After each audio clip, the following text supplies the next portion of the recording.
నమస్కారం. ఈ నెల 3వ తేదీ కమలాపురం నియోజకవర్గంలో మాజీ ఎమ్మెల్యే శ్రీ రవీంద్రారెడ్డి గారు నిర్వహించిన ప్రెస్ మీట్లో నాపై కొన్ని ఆధారం లేని అసత్యమైన ఆరోపణలు చేయడం జరిగింది. నేనైతే దీన్ని తీవ్రంగా ఖండిస్తున్నాను. గౌరవ మంత్రి బీసీ జనార్దన్ రెడ్డి గారు తన విధి నిర్వహణలో భాగంగా కమలాపురంలో ఆర్ఓబికి సంబంధించిన భూమి పూజ చేయడానికి వెళ్ళినప్పుడు ఆయన ఒక ప్రెస్ మీట్ పెట్టి ఏం చెప్పారు? గత ప్రభుత్వంలో చెయ్యలేని పనులు మీ జిల్లాలో మీ జిల్లా సీఎంగా ఉండి కూడా చెయ్యలేని పనులు మా ప్రభుత్వంలో మేము చేస్తున్నాం అని చెప్పారు. అంతేగాని మీ ఇంట్లో మీ అమ్మ గురించో మీ అక్క గురించో మీ చెల్లి గురించో నీ భార్య గురించో ఏమన్నా విమర్శలు చేశారా? మహిళల గురించి ఎక్కడన్నా ఏమన్నా మాట్లాడారా? ఆయన అడిగిన దానికి మీరు సమాధానం చెప్పండి. సమాధానం చెప్పలేకపోతే కామ్గా ఉండండి. ఎందుకంటే మీరు చేయలేదు కాబట్టి మీరు కామ్గా ఉండండి. కానీ ఏం సమాధానం చెప్పే ఇది లేక ఆయన భార్యమే అయినటువంటి నా మీద లేనిపోని ఆరోపణలు చేయడం సరికాదు. ఎప్పుడైనా సరే మీరు ఏదైనా సరే గుర్తుపెట్టుకోండి. అందరూ రాజకీయ నాయకులకు దయచేసి నమస్కారం చేసి చెప్తున్నా, మీరు ఇలా ప్రెస్ మీట్లలో, పబ్లిక్ మీటింగ్లలో, తర్వాత అసెంబ్లీలో మన చంద్రబాబు నాయుడు గారి మిసెస్ భువనేశ్వరి గారిని అసలు అసెంబ్లీ సాక్షిగా ఎంత అసలు ఆమె మనోభావాలు దెబ్బతీసే విధంగా ఒక మహిళని మాట్లాడుతూ ఉంటే, ఒక సీఎం అయి ఉండి అసలు ఇది తప్పు, ఇది అసెంబ్లీ, మహిళలని మనం గౌరవించాలి, ఇలా మాట్లాడకూడదు అన్ని కూడా చెప్పకుండా నవ్వుకుంటున్నాడు. ఇది కరెక్టా? అసెంబ్లీ అంటే ఒక దేవాలయం, మహిళలకి గౌరవం ఇవ్వాలి. అలాంటి అసెంబ్లీలో మహిళలకి గౌరవం ఇవ్వాలి. అలా ఇచ్చే స్థితిలో లేరు. అలా తయారైపోతుంది. అసెంబ్లీ లేదు, ప్రెస్ మీట్లు లేదు, తర్వాత పబ్లిక్ మీటింగ్లలో ఎవరు ఇష్టం వచ్చినట్టు వాళ్ళు, ఎవరు కొద్ది వాళ్ళు మహిళల్ని కించపరిచే విధంగా మీరు దయచేసి ఏ రాజకీయ నాయకుడు కూడా మాట్లాడకండి. ఎందుకంటే వాళ్ళల్లో మహిళలలో మీ అమ్మలు ఉంటారు, మీ అక్కలు ఉంటారు, మీ భార్య ఉంటది, తర్వాత మీ ఇంట్లో ఆడవాళ్ళు ఎంతమంది ఉంటారు, అందరికీ వర్తిస్తుంది. అది మీరు మాట్లాడితే ప్రతి ఒక్కరికి వర్తిస్తుంది. కాబట్టి దయచేసి ఇలాంటివన్నీ మాట్లాడకండి. కొంతమంది ఆడవాళ్ళు కూడా ఉన్నారు, వాళ్ళకి మగవాళ్ళ మైక్ తీసుకుండేది ప్రెస్ మీట్లలో కానీ లేకపోతే గాన ఇక్కడ పబ్లిక్ మీటింగ్లలో. అసలు ఆడవాళ్ళకి తన భర్త గురించో తన కొడుకు గురించో ఒక మహిళకి తెలుస్తుంది, ఇతర మగవాళ్ళ గురించి ఎలా తెలుస్తుంది? ఇలాంటివన్నీ దయచేసి పబ్లిక్ లో అసహించుకుంటున్నారు. బయటకు వచ్చి ఒక్కసారి మీరు మారువేషాలు వేసుకొని వచ్చి చూడండి, మీ గురించి ఏం మాట్లాడుకుంటున్నారో, ఎంత అసహ్యంగా మాట్లాడుకుంటున్నారో. మేము గెలిపించుకునేది అని చెప్పేసి అసహించుకుంటున్నారు. అందువల్ల ఎవరే గాని ఎక్కడే గాని ఇలాంటి మహిళల గురించి కించపరిచే విధంగా మాట్లాడకండి.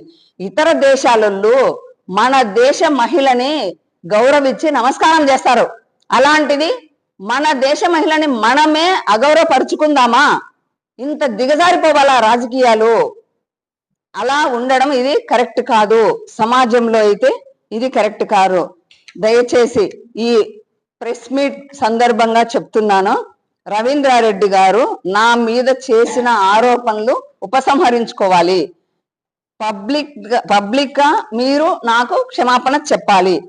లేని పక్షంలో నా గౌరవాన్ని మీరు దెబ్బతీసినందుకు చట్టపరమైన చర్యలు ఖచ్చితంగా తీసుకుంటున్నాను. అందరికీ నమస్కారం. నేను ఏమేం చేస్తున్నానో ఒక్కసారి లిస్టు చదువుతా, మీరు వినండి ఓపికతో. నేను ఏమేం చేస్తున్నాను బంగానపల్లెలో. కరోనా కష్టకాలంలో నేను నా సొంత డబ్బులు నా కోసం ఇచ్చిన డబ్బులు నేను తీసిపెట్టి అందరికీ కూరగాయలు సరుకులు నేను పంచాను. బనగానపల్లె టౌన్లో కరోనా కష్టకాలంలో పంచాను. ఇప్పటికీ కూడా నా సొంత డబ్బులతో ఎంతమందో పేద విద్యార్థులు చదివిస్తున్నాను. ఇంకా చాలామందికి క్యాన్సర్ షుగర్ ఉన్న వాళ్ళకి అది పెన్షన్ రాదు. అలాంటి వాళ్ళందరికీ వచ్చి అమ్మ మా ఇంట్లో చాలా ఇబ్బందిగా ఉందమ్మా, క్యాన్సర్ వస్తుంది, ఇది చాలా మందులు కొనలేకపోతున్నాం అనే వాళ్ళకు ఎంతోమందికో నేను నా డబ్బులు నా సొంత డబ్బులు ఇచ్చి నేను సేవ చేస్తున్నాను. కావాలంటే మీరు వచ్చి తెలుసుకోండి. తర్వాత ప్రతి నెల మా ఇంటి నుంచి ఒక డాక్టరు ఆయన సూపరింటెండెంట్ నన్ను అడిగారు, మేడం ఇట్లా ప్రతి నెల 9వ తేదీ మళ్ళీ డేట్ కూడా చెప్తున్నా, మీరు వచ్చి ఎంక్వైరీ చేసుకున్నా కూడా మళ్ళీ నిజం ఉండాలి. ప్రతి నెల 9వ తేదీ నేను సుమారు దాదాపు 60 నుంచి 100 మంది దాకా ప్రతి ఒక్కరికి పౌష్టికాహారం మా ఇంట్లో వండి నేను దగ్గరుండి మా వంట వాళ్ళతో వండించి పార్సల్ చేయించి నేను పంపిస్తున్నాను. అది కూడా మీరు కనుక్కోవచ్చు. తర్వాత నా సొంత డబ్బులతో చెట్లు నాటించాను బనగానపల్లెలో. ఎంతమందో తల్లి తండ్రి లేని పిల్లలకి ఆడపిల్లలకి ఎంతమందికో నా చేతనైనంత వాళ్ళకి ఎంతో కొంత నేను సహాయం చేస్తున్నా. ఆడపిల్లలకి పెళ్ళిళ్ళు అవుతుంటే చేస్తున్నా. తర్వాత ఇలాంటి ఎన్నో సేవా కార్యక్రమాలు నేను రాజకీయాలకు కానీ ఇది ఇప్పుడుది కాదు మేము చేసేది. నా భర్త రాజకీయాల్లోకి రాకముందు నుంచి కూడా మా సేవా కార్యక్రమాలు ఉన్నాయి. మీరు తెలుసుకోండి కావాలంటే వచ్చి. అసలు నా గురించి ఏం తెలుసని మీరు ఆరోపణలు చేశారు. నా మొహం తెలుసా మీకు? నా పేరు తెలుసా? నన్ను ఎప్పుడన్నా చూసారా మీరు? నా గురించి తెలుసుకున్నారా మీరు? అన్నా రవీంద్రనాథ్ రెడ్డి అన్న నేను చెప్తున్నా, మీరు బనగానపల్లెకి రండి. వచ్చి ఎవరితోనైనా ఎక్కడైనా ఎప్పుడైనా నా గురించి మీరు తెలుసుకొని మాట్లాడండి.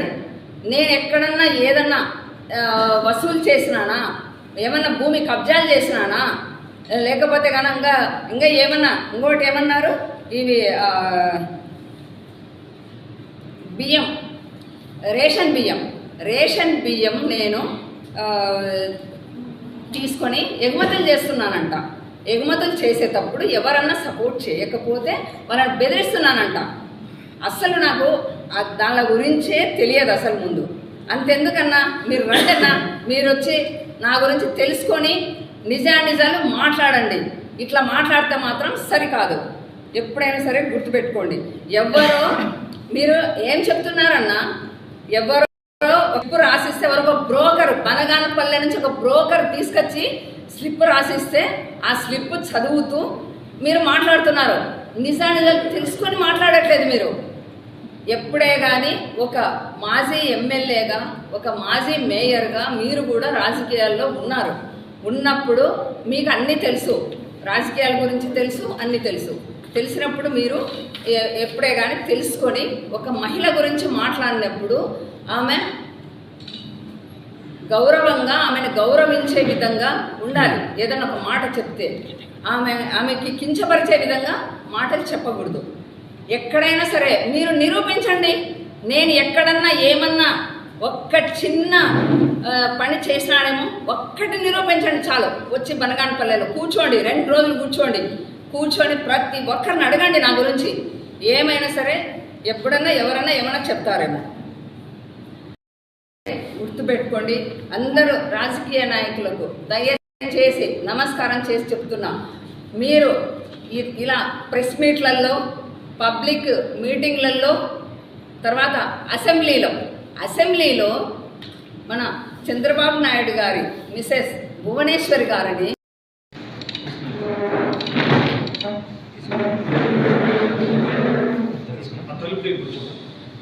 అది స్నాక్స్